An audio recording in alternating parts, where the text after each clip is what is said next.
Well, hi, it's Tom. Another beautiful day here in Connecticut. Steve, how are you? You know how every once in a while coincidences occur in your life, and they sometimes are more meaningful than others. In the last couple of days, I had some coincidences that got me to thinking about something, and I thought I'd make a video and talk about it. The other day I caught up with a video that Periurban made about his father making a guitar for him. I'm going to show about maybe a minute and a half, 2 minutes of that video that I edited just to highlight the issues that were part of this coincidence for me. And the thing that was striking when I was watching Perry's father making this guitar for him in this lovely little workshop in Scotland, beautifully used and clearly loved workshop, was the intelligence in Perry's father's hands. We don't think about hands as being intelligent.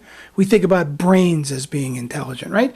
But the fact of the matter is, our hands are extraordinarily intelligent. In fact, our bodies are extraordinarily intelligent.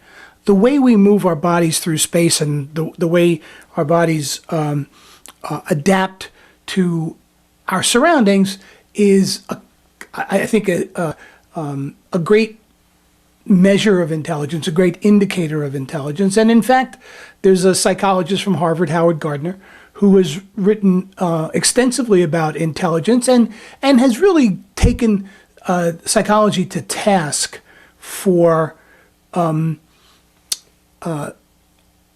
only defining intelligence in terms of abstract reasoning skills. In fact, Gardner says there are 5 intelligences, and I'm not going to remember them all now, but one of them is kinesthetic bodily intelligence, so the idea that our bodies are intelligent is not anything new. But if you watch Perry's father, in particular his hands, because he's working with his hands are extraordinarily intelligent. So let me show you the clips that I edited from Perry's video, and then I'll come back and talk a little bit about the second piece of the coincidence. This is a prototype. I made a template with a piece of wood and cut it out, and I've pushed it in there, and that's it. It's a very tight fit. It's a very tight fit, isn't it? It's a perfect fit. So that's a template fitted on there. It's not, shouldn't be too bad. Well, that's how it'll go. So that's a template fitted on there. It's not, shouldn't be too bad. Well, that's how it'll go. So what is this you're going to be doing? But I'm going to cut the template if I can. I'm just not sure it'll work. You've already got a template though. I know, but I'm doing it again.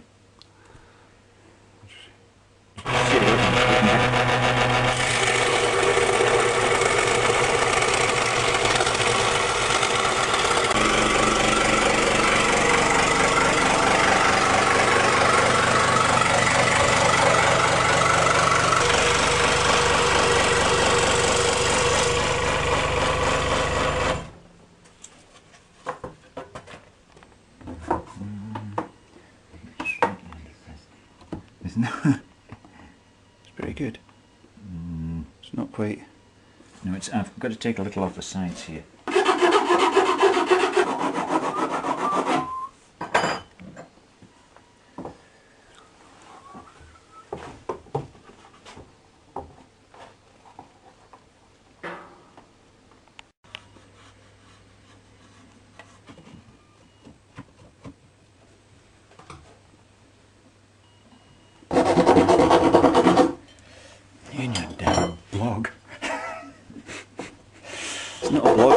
blog anymore, it's YouTube. I'm going to stick the template to the bit of wood.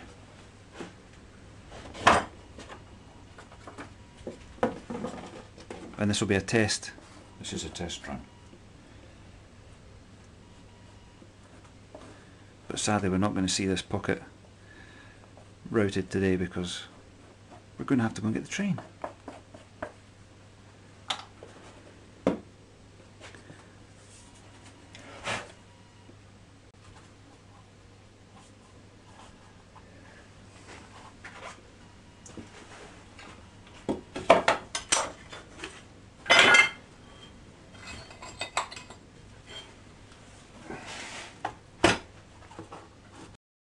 Okay, so I think you'll agree after watching those clips that Perry's father's hands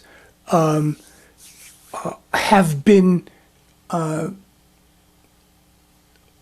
trained by experience and have become intelligent by experience. And the second part of the coincidence that occurred this week was reading an essay by a guy named Matthew B. Crawford. And this was an essay that was recommended by David Brooks of the New York Times in one of his op-ed columns in the past week. And the essay is entitled Shop Class as Soulcraft. Now, for those of you who don't live in the United States, shop class is refers to a course that those of us in the United States took in high school or take in high school or in which we learn how to do things like work in wood shop, in a woodworking shop, in a metal shop. In my primary education, early secondary education, we had print shop. And this was a way of kind of gratuitously sort of taking the kids,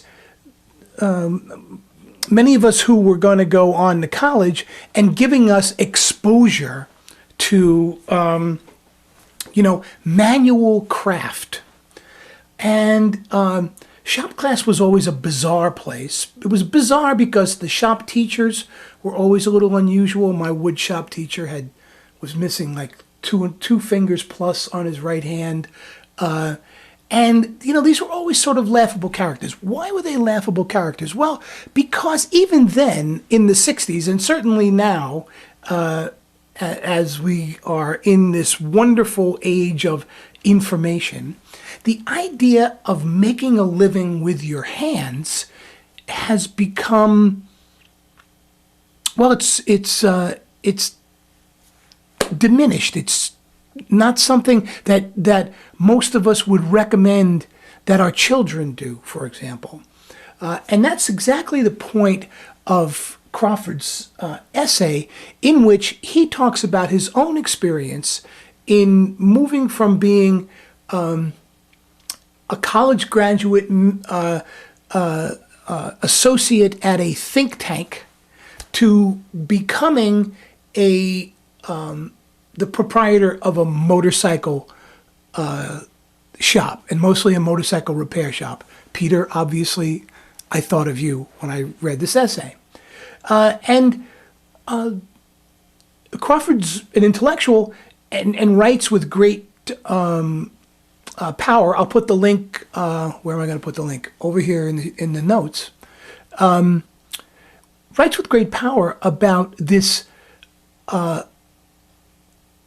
diminishment of all physical labor, and that we have now come to a point in which historically, coming from the beginning of the 20th century forward, any manual craft has become a hobby.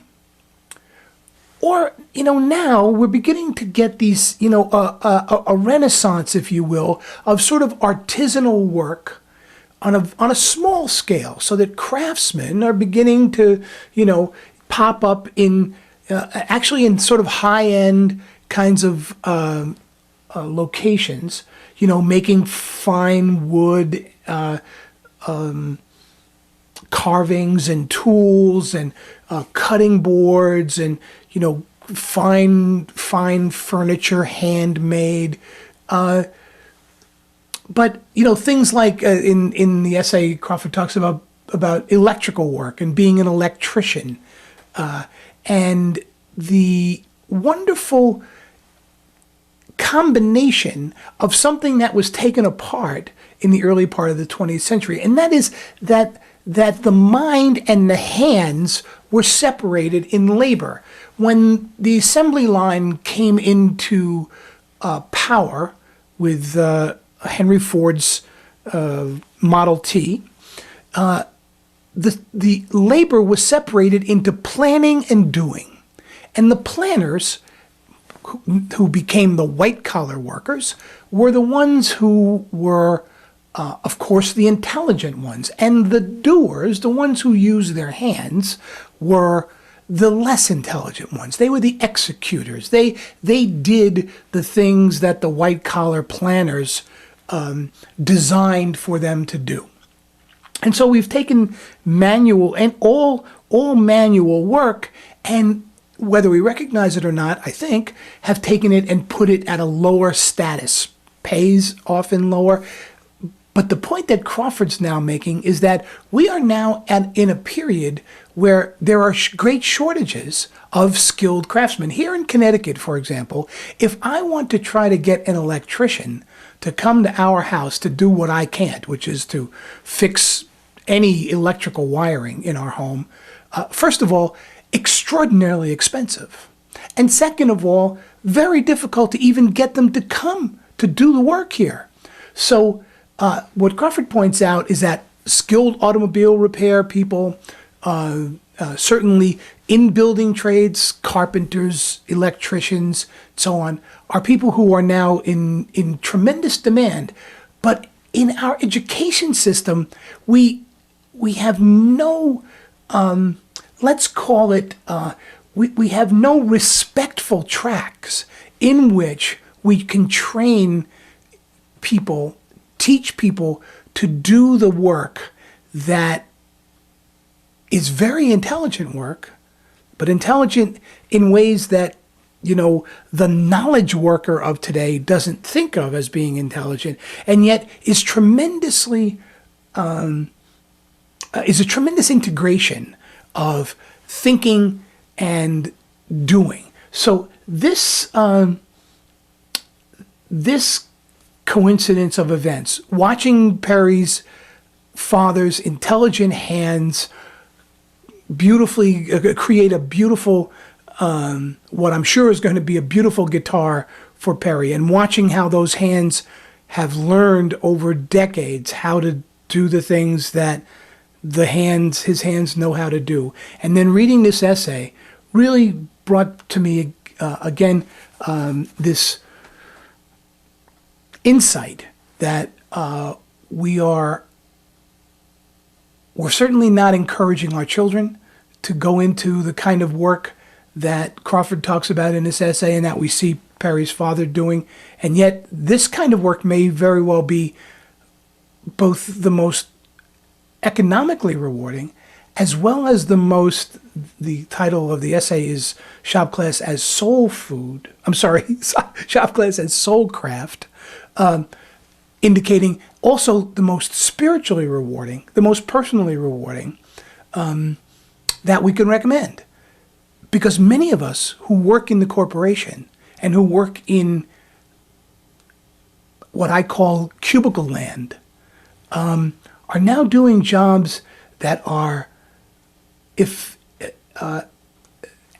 sometimes at best vaguely dissatisfying and sometimes profoundly dissatisfying as we find ourselves becoming more and more abstract in what we do and less connected with the kinds of things that we produce in those settings. So those were the things that came to me by virtue of these coincidences this week, and I'd certainly look forward to hearing any of your thoughts about any of those things. So thanks very much. Take care. Bye-bye.